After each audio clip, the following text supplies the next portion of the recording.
Hello Rebel and welcome back to my life. It's giveaway time! So 1 week from today is the official release date of Shadeborn, the 4th book in the Nightblade Epic, although you can find the link in the description where you can get your copy early. So I've talked in past videos about how the release of the first 3 books in the Nightblade Epic was when my author career really started to take off. I was suddenly selling enough books to write full time, and Shadeborn was the first book that I wrote and released to an audience that was bigger than anything I'd had before. But Shadeborn was bigger in more than one way. Not only was it released to a bigger audience, but the story inside the book takes on a whole new scope as well. In the first 3 books of the series, Lauren is still trying to figure herself and her journey out, partially because I was still trying to figure her and her journey out. Underrealm was this half-formed idea without a clear direction. I was building the world as I was telling the story. But by Shadeborn, I had figured the world out, and the big epic conflict that was brewing in the 9 Kingdoms. More importantly, I had figured out Lauren's role in it. I knew she was going to be important, but this was when I finally figured out how her story related to the bigger story of the world. And because of that, because at this point I had literally figured out the end of Lauren's story, I was able to put things in this book that would foreshadow things that wouldn't see print for years. I'm serious about that. There are moments in Shadeborn that will have emotional resonance in Underrealm books written years from now, as long as I do it correctly and don't screw it up. And on a 100% related note, Shadeborn also contains probably my favorite scene I've ever written in any of my books so far. It is not the scene on this cover, but it will definitely be a scene on a future book cover. Shadeborn is where I feel like Underrealm starts to become a real world. I mean, for one thing, we've heard a lot about the 9 Kingdoms, but Lauren and her friends have never actually left the kingdom where they started until Shadeborn. And it's also where we and Lauren start to realize that her actions have consequences far beyond what she is able to see in her immediate surroundings. Which was very intentional, considering that I've always thought of the Nightblade Epic at least partially as a coming-of-age story. Maybe your and my personal decisions don't affect the fate of nations, but you do realize once you get out there in the wide world on your own that your actions don't just affect you, but have a much greater reach than they did when you were,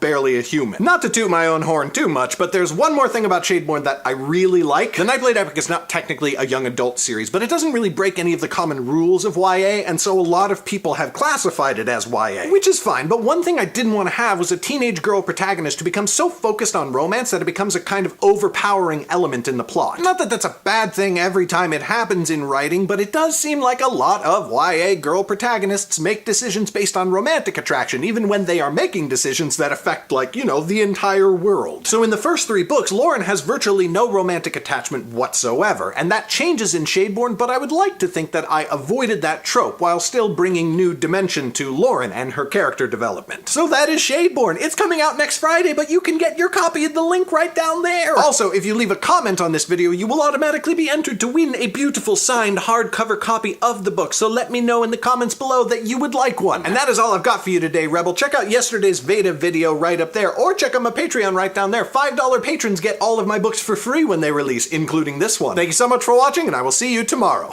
Maybe. Bye!